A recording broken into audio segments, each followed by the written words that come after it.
আল্লাহ বলেন এই দুইটা কাজ যদি করো, গুনাহ ছেড়ে দিয়ে মাফ চাও, ইবাদত শুরু করে যদি আমি আল্লাহর কাছে ফিরে আসো, আমি দুইটা পুরস্কার দেব। কয়টা? এক, ইউমাত্তিউকুম মাতাআন হাসানান ইলা আজালিম মুসাম্মা। সুবহানাল্লাহ। আল্লাহ বলেন বাকিটুকু হায়াত দুনিয়ায় যে কয়দিন থাকবা, আমি আল্লাহ ওয়াদা দিলাম তোমার জীবনের দুনিয়ার সমস্ত উপকরণ, শুধু নারী না, পবিত্র স্ত্রী দেব, শুধু টাকা না, হালাল টাকা দেব। কি টাকা দেব? হালাল টাকা দেব। হালাল টাকা, হালাল টাকা দেব, হালাল পূরণ করব। শুধু নারী দিলে তো গুনাহ হবে, যে যেটা চাও ওইটাই চাও, না না, পবিত্র স্ত্রী।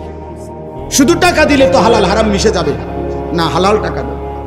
এ মাতাআন হাসানান অর্থ তোমার সমস্ত বৈধ পূরণ, প্রয়োজন পূরণ করব, তবে তা কি দিয়ে? হালাল দিয়ে। আমি আল্লাহর পক্ষ থেকে যা পবিত্র তা দিয়ে। সুবহানাল্লাহ। এই জন্য আব্বা মনে রাখবেন, এক হইল লাভ, এক হইল বরকত। লাভ হইল বারেরা, বরকত হইল হালালের মাধ্যমে যা প্রয়োজন পূরণ করা। এই জন্য কারো লাখ টাকা ইনকাম কিন্তু কিস্তি চলে 4টা, কারো 10,000 টাকা বেতন কিন্তু আলহামদুলিল্লাহ কিস্তি নাই একটাও। বুঝেন নাই? হ্যাঁ, ইমাম সাহেব বেতনই মাত্র 10,000, বেতনই 12,000।